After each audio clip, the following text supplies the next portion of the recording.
Talks between trade authorities from South Korea and their U.S. counterparts in Washington, D.C. continue, but there has been no revision in U.S. President Donald Trump's threat to raise tariffs on South Korea to 25%.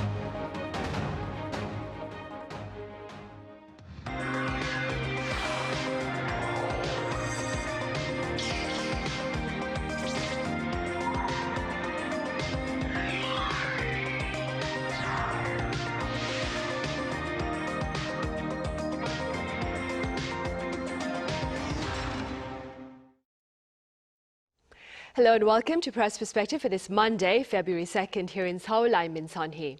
Today we revisit talks between trade officials here and their counterparts in Washington, D.C. in response to threats of high U.S. tariffs on South Korean products. For more on this, I have Celio Fioretti with French daily Croix back here in the studio. Celio, welcome back. Glad to be back.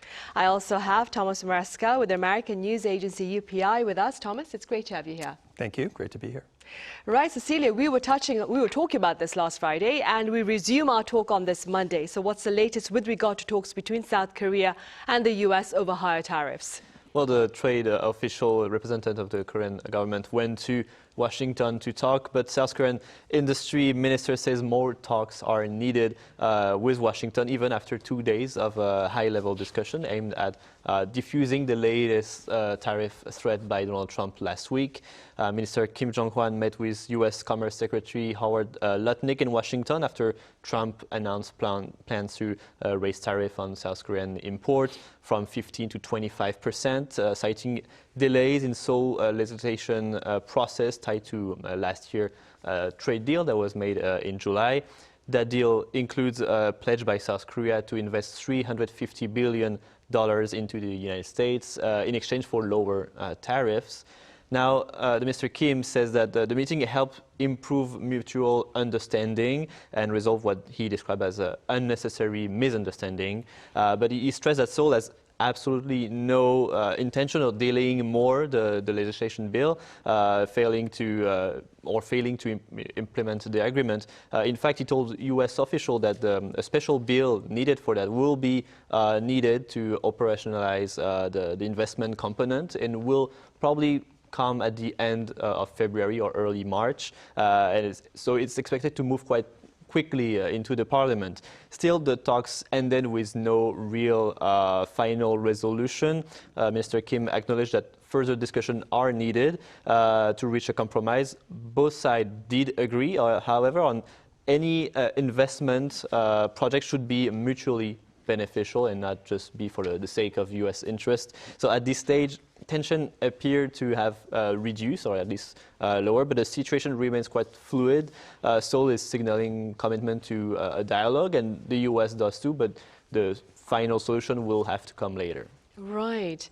Thomas, according to Reuters, South Korea has faced delays in implementing its trade deal with the U.S. Could you tell us a bit more about this?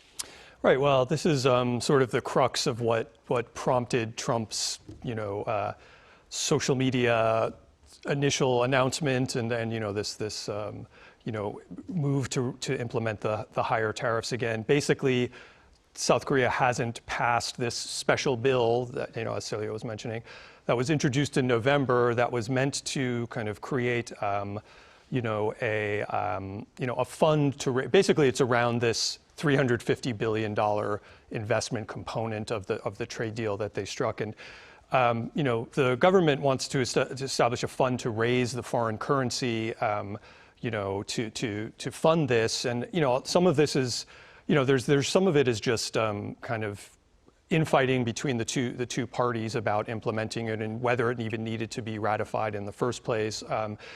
But also, there's been some concern on the South Korean side about the sort of foreign currency, kind of instability, and actually the finance minister, Chol, said in a couple of interviews earlier this month with Bloomberg, and I think also maybe with Reuters as well, that he didn't think that the first tranche of this investment was going to be $20 billion tranche, and he didn't think it would take place in the first half of this year because of this sort of currency market volatility, and the won has fallen by something like 7% against the dollar over the last 6 months. So Korea is concerned about sort of further destabilizing that, and I think that has kind of also led to this maybe slow walking some of the investment plan. At the same time, Japan ratified a similar deal with the U.S., and they actually have already started moving on that. There was just like a $550 billion investment pledge, and they already kind of had a meeting with the U.S., I think, in December about outlining it. So, that's basically been the point of concern from Washington's side, whereas South Korea is saying, we're not doing anything untoward, we're not like unnecessarily delaying it. This is the process that we need to go through. And also, as Celio mentioned, more recently they've been saying they expect to have something done by perhaps end of the month. Right, and with regard to doubts over its dedication, as implied by Mr. Trump, what has been the response, Thomas, from the top office here? Well, off the bat, they seemed caught off guard by it initially. The presidential office said it wasn't officially notified. And initially they held an emergency meeting, an interagency meeting that day. And also, as Celia mentioned, they dispatched the industry minister, trade minister.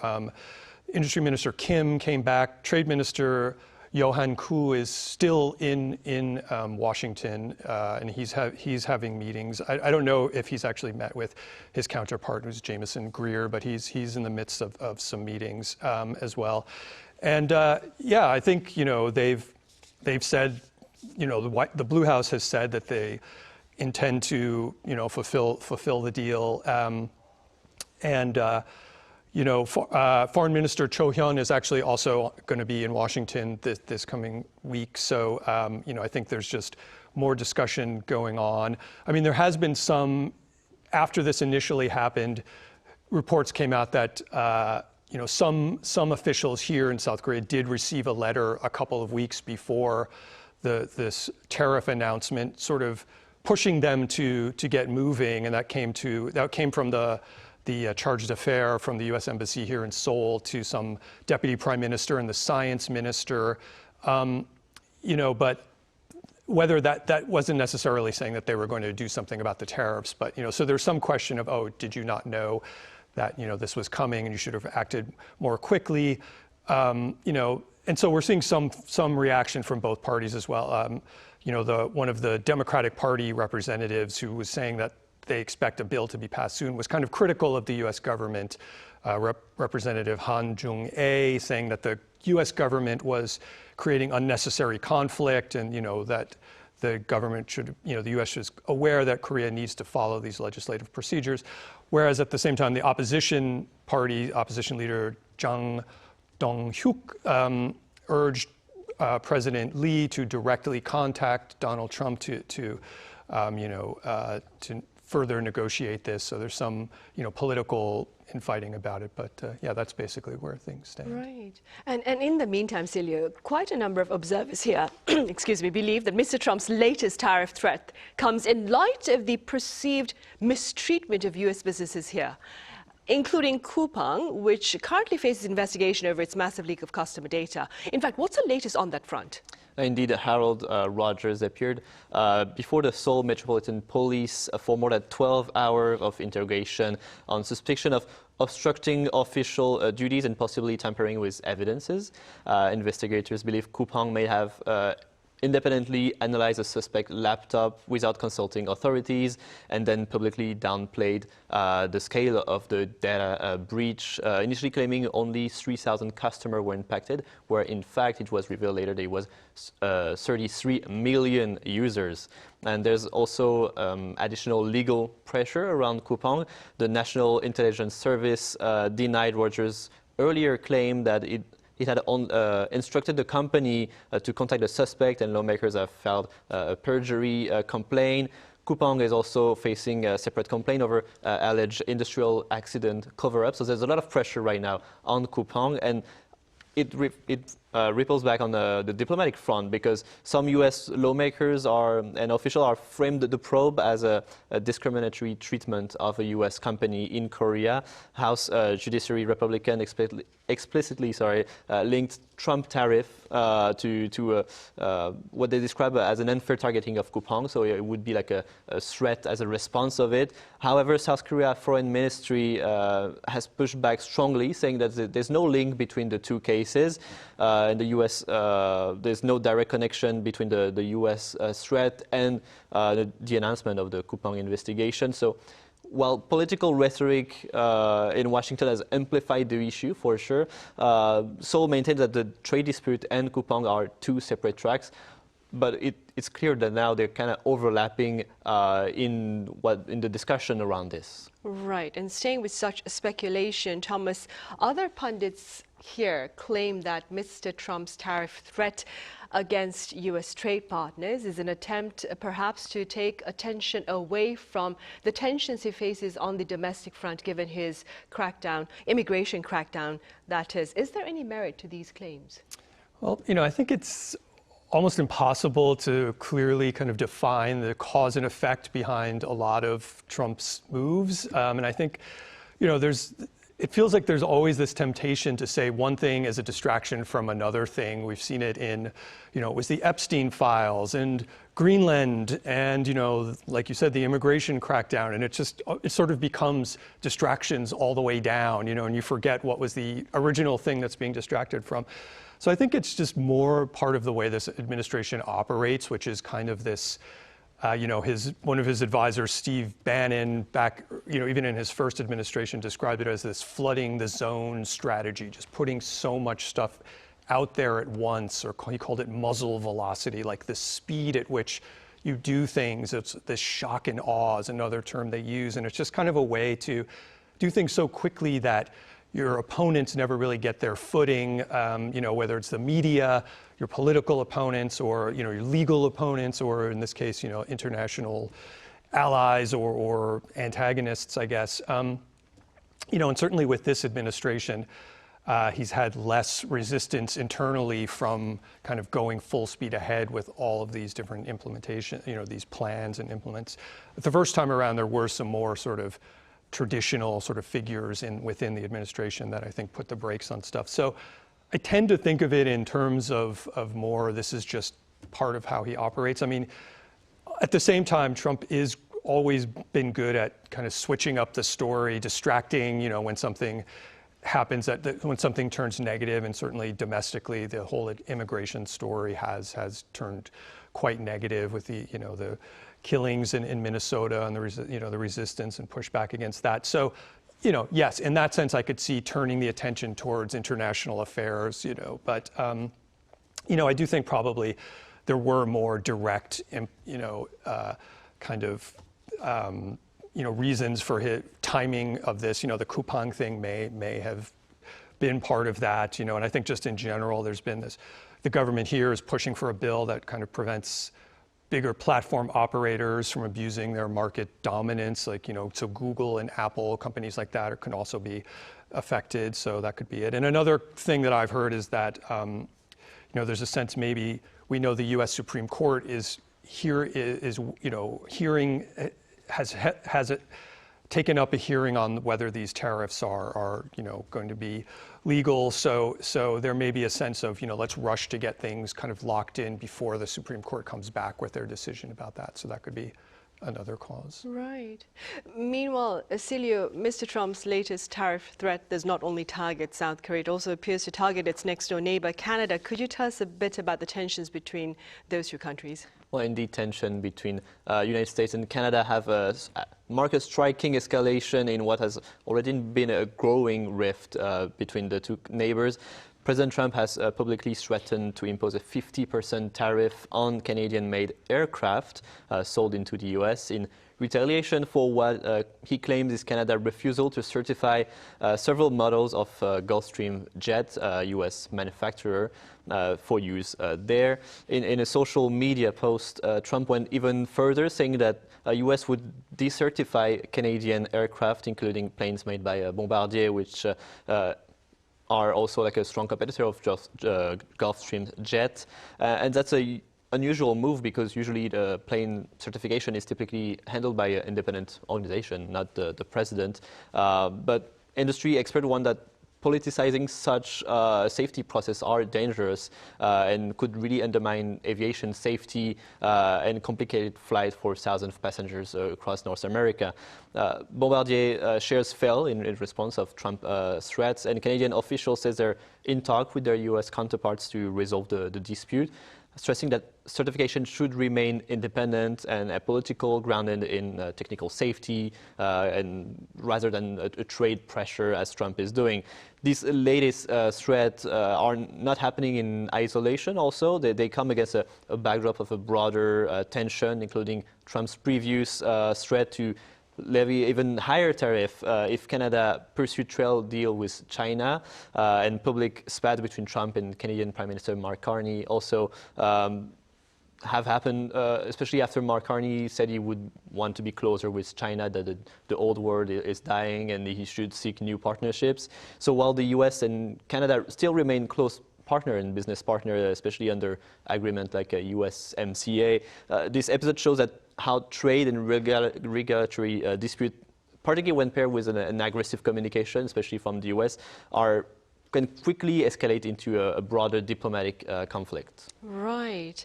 Thomas, I'd like to touch upon something you mentioned earlier. The US Supreme Court, as you said, it's expected to rule on the legality of Mr. Trump's tariffs. Has a date for that ruling been set? And what happens if these tariffs are ruled illegal?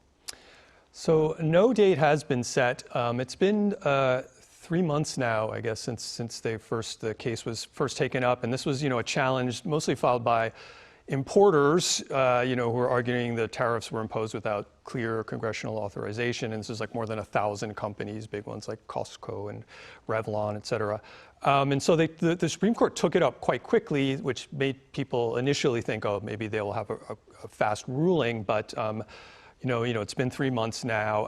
The earliest date I've seen that they possibly could rule is February 20th, and that's only because that's the next scheduled day for the court to release opinions, but there hasn't really been a signal that they're ready to release, so it could drag on much longer. There's been some, court watchers have felt that, maybe they're looking at this pretty skeptically, that's in the questioning, initially in the hearing. A few of the justices, even on the conservative side, have seemed to ask some, more sort of hard-hitting questions about the legality or, the justification for these tariffs. Sort of questioning the whether generally this court, the conservative justices have seemed to give the president a pretty large, expansive application of presidential authority under these kinds of emergency authorizations, and that's sort of what he was doing here with the tariffs, claiming that the emergency was basically the trade deficit, But they were asking questions about, basically equating the tariffs to imposing a tax, which the president is not allowed to do. So there's some sense that maybe, they're inclined to rule against it, but again, it's really hard to know. If they do rule against it, the administration is basically saying if they had to unwind these trade deals and suddenly have to refund billions of dollars to the importers, that would be kind of chaos, and they're sort of describing it as, just too much to would be like economically devastating. So I think that may be a little bit to the point of whether, can you get all these deals in place already? Maybe the more deals there are, the harder it is to unwind, might be some of the thinking from the administration. But, they've also said that, they've come out and said that they have a whole other kind of a plan B. They have all these other, different provisions that they could use to justify the tariffs. If it's not under this one, they use basically the International Emergency Economic Powers Act for the current tariffs, but there are other sections. There's one called Section 232, which is related to national security, and they're sort of talking about that could apply to things like cars, machinery, semiconductors. So they already are, the people in the administration, Scott Bessent and others, have talked about having these other other parts. There's a Section 301 of the Trade Act in response to unfair trade practices, such as intellectual property violations. There's another one about using temporary tariffs or quotas for serious balance of payment deficits, a shorter term one. So they are signaling that the administration is signaling that they have all these other justifications kind of lined up and ready to go. So it doesn't sound like they're kind of going to throw their hands up about tariffs, even so if they it's have ruled a plan against. B. They say they do, yeah. I mean, I see. Beyond tariffs, Celio, it appears that Mr. Trump's territorial claims, those over Greenland in particular, have turned his right-wing allies in Europe against him. Speaking as a French correspondent, what have you been hearing? Yes, it's quite striking what we're seeing right now. President Trump, pushed to assert U.S. claims over Greenland, which is a Danish territory, has actually alienated some of its traditional allies and like-minded countries in Europe, countries that were once seen as ideological allies to Trump. The irony is that Trump's own national security strategy praised the kind of Europe he claims to admire, culturally cohesive, with strong on immigration and security, which is kind of what Denmark is in Europe, but instead of embracing Copenhagen, Trump antagonized it and made it an enemy, threatening to annex Greenland. Even though he later softened his stance, it really rattles European politicians and diplomats. And what's particularly notable here is that the reaction from the far right in many countries. Jordan Bardella of France National Rally accused Trump of coercion and criticized what he called an imperial approach. Alice Weidel of Germany, AfD, said Trump has violated his promise to keep sovereignty and only mind about his own business and not European affairs.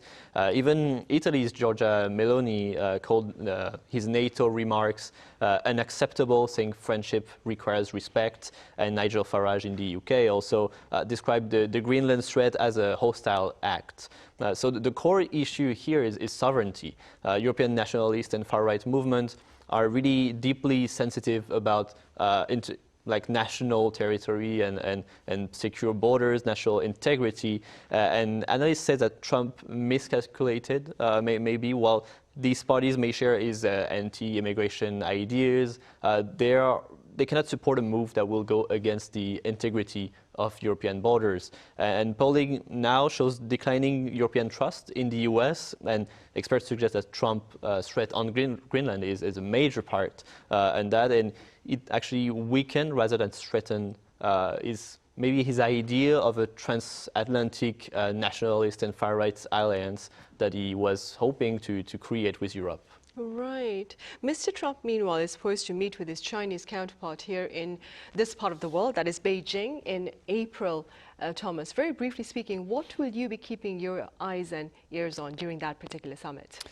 Yeah, I think it's really a question of, are you coming as friend or foe in a way? There's been so much, both sort of playing both sides in a sense. Trump has spoken very highly of Xi Jinping and has been conciliatory in a lot of ways. And recently with their latest sort of national security strategy statements, the U.S. has seemed to remove China from its main adversary kind of positioning. So, how is he coming to approach this? I mean, from my perspective here, maybe in the foreign correspondent space, do they say anything about Taiwan? Do they say anything about North Korea? And, just sort of how, if anything, is sort of, some of the U.S.'s recent actions in Venezuela, or perhaps, what may happen in Iran, how is that framed in this new sort of geopolitical context?